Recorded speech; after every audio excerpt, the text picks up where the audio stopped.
Okay, so this week in our cooking, we're gonna be talking about specifically garlic scapes.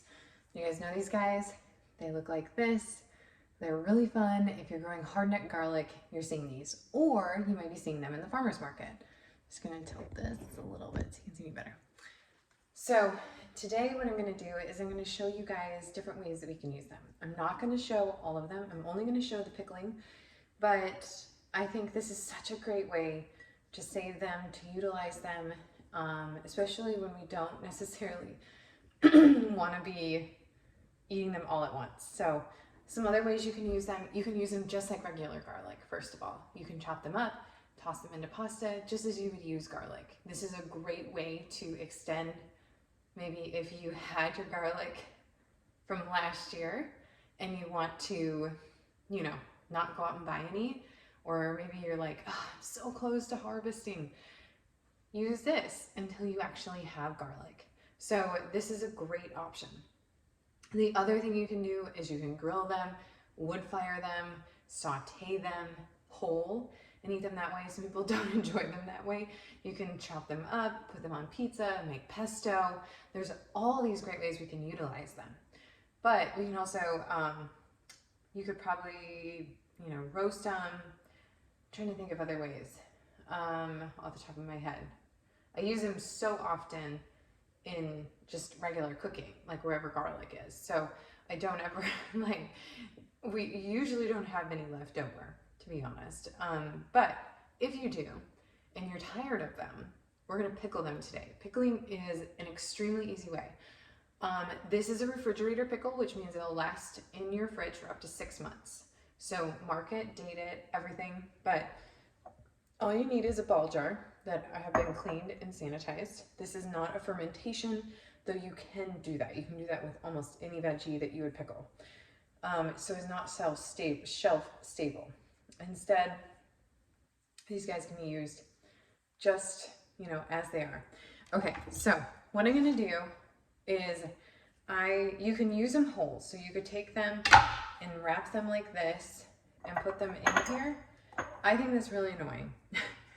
So I think instead what it's really great to do, I got a whole pile of them here, you guys can't see. So they remind me, Mike always calls them snakes, garlic snakes instead of garlic scapes.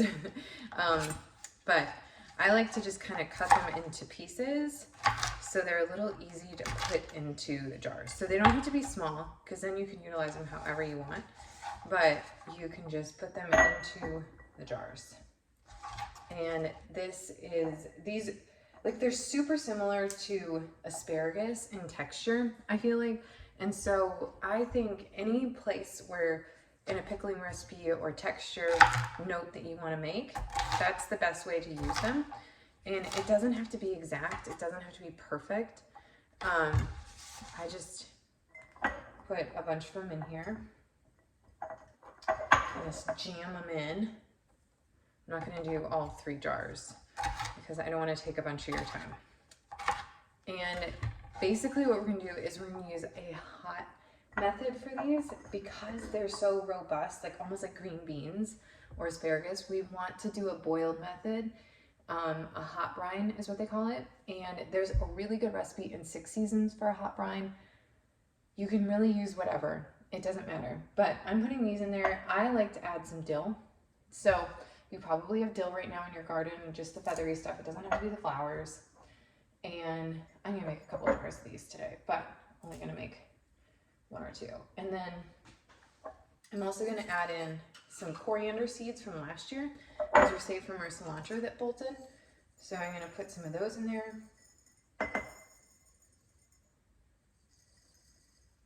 And then I'm gonna put the salt, sugar, vinegar, and water into the pot here in just a second. But you can kind of see what I did. And normally in my pickling, I'll add garlic, a clove that's been smashed. But in this situation, I am not going to. So, because I already have garlic. So I'm just gonna add a few more in here. Really put them in here. Okay. Okay, so now I would fill each of these jars just like I just did here. And now what I'm gonna do is I'm gonna move over to the pot and I'm gonna put in, you know, a healthy couple pinches of salt, because the salt is part of that brining. I'm gonna put equal parts of water and vinegar. So I did 1 cup of water in here.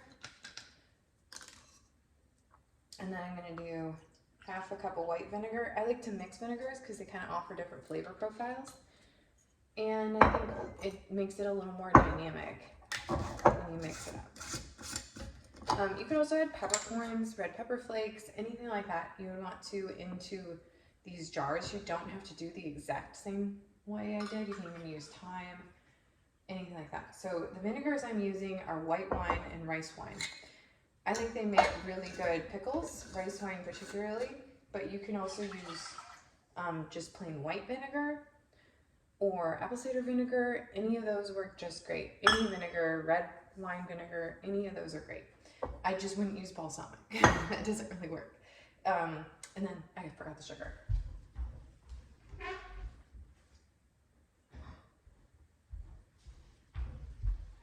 So I'm just using a little bit of sugar, not as much as the salt. So it's just kind of like a good pinch. And I'm just gonna bring this up to dissolve these things together, warm it up really nicely, just shy of a boil, and then pour it into this. I really like using a wide funnel. They have these from Ball, and I don't like doing hot things typically, but it does work. And I just am going to make sure all this dissolves.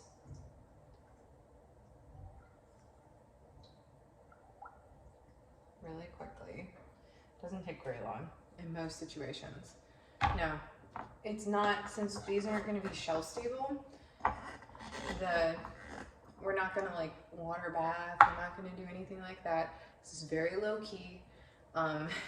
Pickling like this, you can do this with almost any vegetable. So I particularly like to do this with things that are kind of at the end. I either make pesto or I make refrigerator pickles like this with almost any vegetable you could possibly imagine.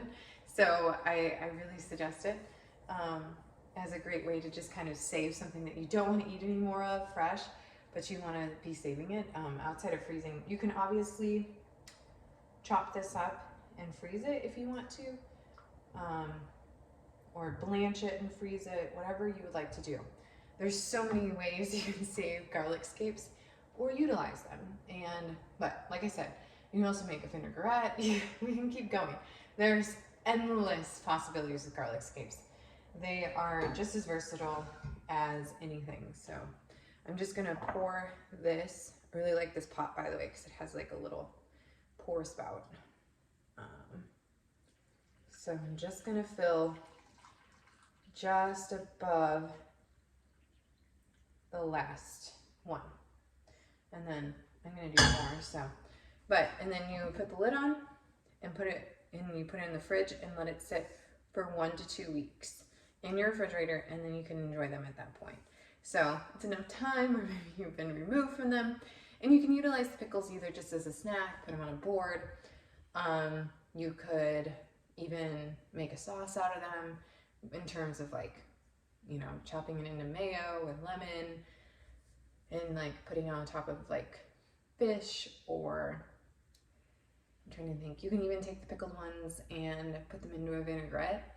You can reuse the vinegar and everything like that if you want to as well. So there's lots of great ways that we can utilize garlic scapes.